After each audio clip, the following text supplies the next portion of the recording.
Salve galera, mais um vídeo no canal só no FC. Eu sou o Leandro para falar aqui de Série D de decisão, no caso, momentos decisivos agora nessa segunda fase. Tivemos os jogos de volta, que foram definidos aí as 16 equipes que estarão nas oitavas da final. Então, alguns confrontos aí, algumas equipes tiveram uma boa vantagem, outros confrontos foram equilibrados e tivemos aí muitas emoções, algumas decisões por pênalti e assim vamos aí avançando para as oitavas da final da Série D. Então, vou falar aqui brevemente sobre cada partida. No caso dos jogos do sábado, no último dia 5, tivemos aí o duelo entre Ercílio e Ferroviária, né? O primeiro jogo em Araraquara foi 1-1.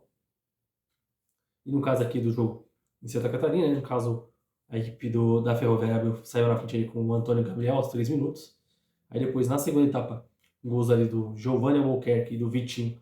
O Ercílio Luz ali pressionando, né? Conseguiu virar o jogo. Mas no último lance ali da partida, né, o Pablo Gabriel empatou o jogo para a Ferroviária e levando para as penalidades. E nas penalidades, a equipe paulista levou a melhor, vencendo por 4-2, né? E ainda o goleiro Saulo fazendo umas defesas ali, garantindo a Ferroviária nas oitavas de final. Será que a Ferroviária vai subir ou não vai? 2021 bateu na trave, né? Será que em 2023 vai vir um acesso? Aí nos demais duelos também que tivemos no sábado, né? Tivemos a partida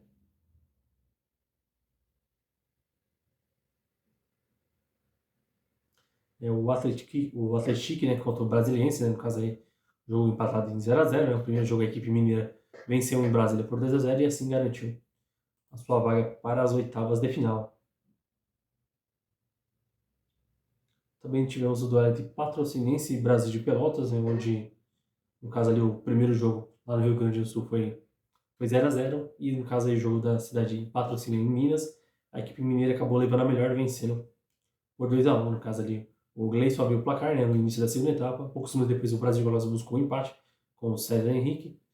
Mas na reta final ali, o Rick Senna deu números finais do jogo, terminando assim, Patrocinense 2, Brasil de Pelotas 1, né, no caso a equipe mineira avançando para as oitavas de final.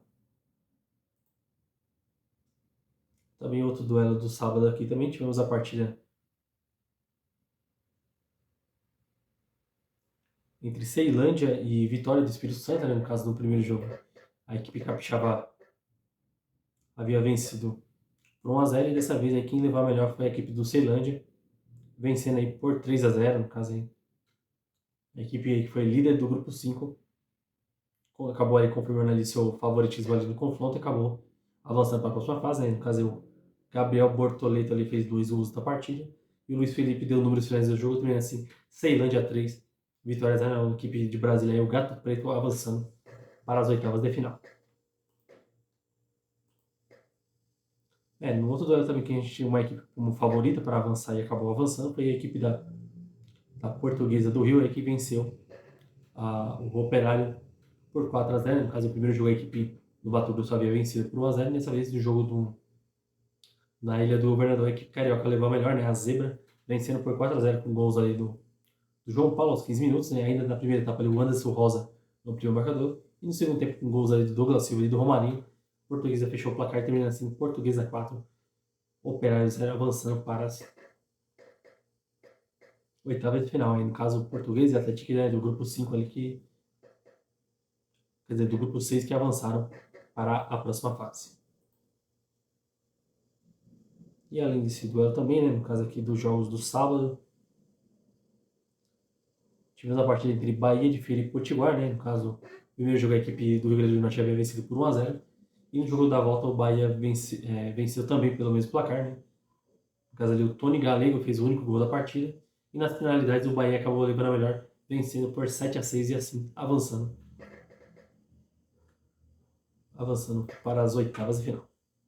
Aí no domingo, né, tivemos mais jogos aí, mais algumas decisões por pênaltis, né, no caso, alguns jogos no tempo normal. Tivemos aqui o duelo entre... desculpa, né, no caso aqui, no sábado também, né, tivemos aí Ferroviária e Princesa de Solimões, só para recapitular dos jogos do sábado, né. No caso da Ferroviária tinha empatado o primeiro jogo 1-1 lá no Amazonas, né, no jogo onde o Princesa acabou teve uma atuação melhor, o Princesa saiu na frente, aí a Ferroviária conseguiu o empate no último lance, só que dessa vez foi ao contrário, né, no caso foi a própria equipe cearense que foi dominante o jogo todo e conseguiu ali vencer por 3-0, né, com gols ali do Alisson no final da primeira etapa, e nos instantes finais do segundo tempo, com gols ali do Matheus Lima e do Carlos Eduardo, a equipe Cearense venceu por 3-0, né? Avançando para as oitavas de final, a equipe queria ganhar a melhor campanha geral da Série D. E também, obviamente, né, o único invicto da competição até agora. Aí nos demais jogos do domingo, né, também tivemos a partida entre Atlético Cearense e a de Marabá, né? O primeiro jogo havia acabado em 1-1 lá no primeiro jogo lá no Pará. Mas no jogo da volta, a equipe cearense acabou levando a melhor, vencendo por 3-0 com gols ali do Everton Souza. Depois o Rodrigo Teixeira na segunda etapa ampliando o marcador. E nos acréscimos, José Júnior fechou os números finais da partida, terminando assim: Atlético Cearense 3, Águia de Marabá 0. Também tivemos outro duelo que também foi decidido nos pênaltis, foi a partida entre Tunaluso e Maranhão, né? No caso, o primeiro jogo, a equipe paraense havia vencido fora de casa por 3-2, né? O jogo foi bastante movimentado, com boa chance ali para ambos os lados, né? O Maranhão acabou pressionando mais. E dessa vez o Maranhão venceu fora de casa por 1-0, né? Com um gol ali do Rafael Nascimento, fora que ainda no tempo normal o Maranhão ali poderia ter garantido a classificação, acabou desperdiçando a penalidade, né? O goleiro da Tunaluso defendeu. E nas finalidades o Maranhão acabou levando a melhor por 5-4 e assim avançando para as oitavas de final da competição.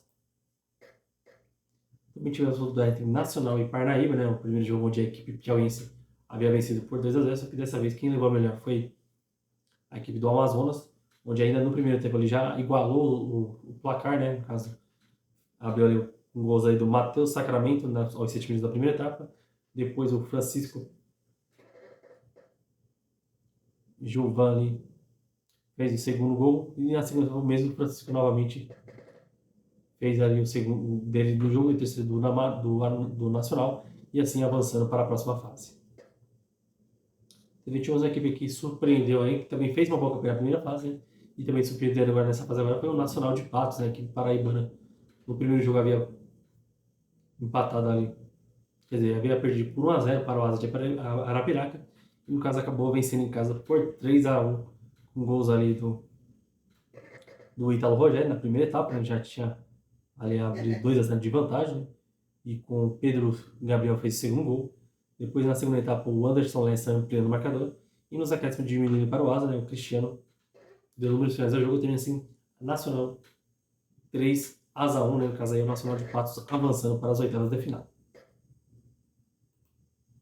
Também tivemos o duelo entre Souza e Falcon do Sergipe, né? Jogo realizado no Marizão, na Paraíba, onde a equipe do Souza acabou levando a melhor, vencendo por 2-1, né? No caso, quem saiu na frente foi a equipe do Falcon, aos 13 minutos com o gol do Ronald.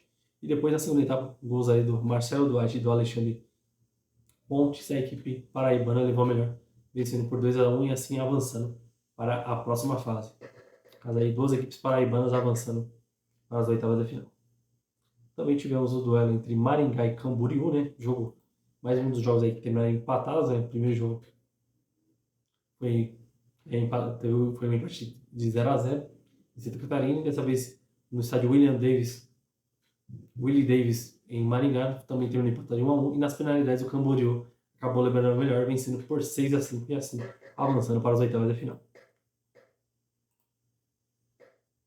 Deixa eu ver se eu estou esquecendo mais algum duelo aqui, né?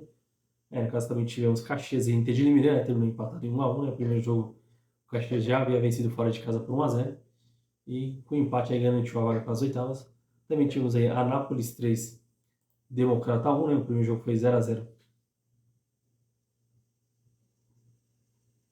0-0 em Minas, e na cidade de Anápolis, o time da casa acabou levando a melhor, vencendo por 3-1 e assim avançando para as oitavas de final. E também tivemos aí Retrô e Pacajus, né? O primeiro jogo tinha sido 2-1, né? Lá no estádio Ronaldão no Ceará, e novamente na Arena Pernambuco. O Retrô acabou vencendo por 2-1. O Pacajus saiu na frente ali com o Rogério, mas ainda na primeira etapa com gols de Hadsley, que é um nome aqui bem diferente, né? Hadsley e Luiz Fernando. A equipe do Retrô acabou levando a melhor, vencendo por 2-1 e assim avançando para as oitavas de final. No caso aí, por enquanto, não estou confirmando as datas, mas pessoalmente serão aí nos próximos 2 finais de semana. No caso, teremos o duelo entre Bahia de Feira e Nacional. No caso aí, o primeiro jogo em Feira de Santana e o segundo em Manaus. Teremos Atlético Cearense e Souza, que acho um duelo aqui bem interessante, né? No caso aqui eu vou colocar um leve favoritismo para o Souza, né? Mas o Atlético pode surpreender, né? Temos aqui um duelo também bem interessante, que é o duelo entre Nacional de Patos e Ferroviária.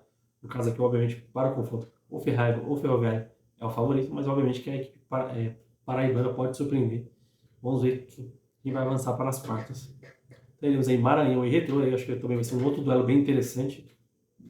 Pelo que o Maranhão vem apresentando aí nas duas últimas partidas aí, então não será um jogo fácil aí para o Retrô. Também teremos aí Caxias e Ceilândia, né? Também um outro duelo bem interessante de se acompanhar. Caso aí o primeiro jogo no Rio Grande do Sul e o segundo em Brasília. Teremos aí Patrocinense e Portuguesa, né? Onde o primeiro jogo em Minas e o segundo no Rio de Janeiro. Caso aí a Portuguesa eu vou colocar aqui como um certo favoritismo para o confronto. Também teremos aí Camboriú e Atlético, né? Primeiro jogo em Santa Catarina e segundo em Minas. E fechando aqui os confrontos, né? Ferroviária e Anápolis, né? Primeiro jogo em Araraquara, no estado de São Paulo. E o jogo da volta em Anápolis, no estado de Goiás, para definir quem serão as equipes que irão avançar para as quartas de final, né? Lembrando que nas quartas de finais, os confrontos são definidos de acordo com a campanha geral, né, das equipes. Então, obviamente, que as equipes de melhor campanha fazem o segundo jogo em casa. E assim, para quem saberemos aí quais serão as equipes que estarão na Série C de 2024. E, obviamente, você acompanha tudo aqui no canal só no CFC, porque o Brasileirão Série D tem muita decisão e muita procedência. Valeu!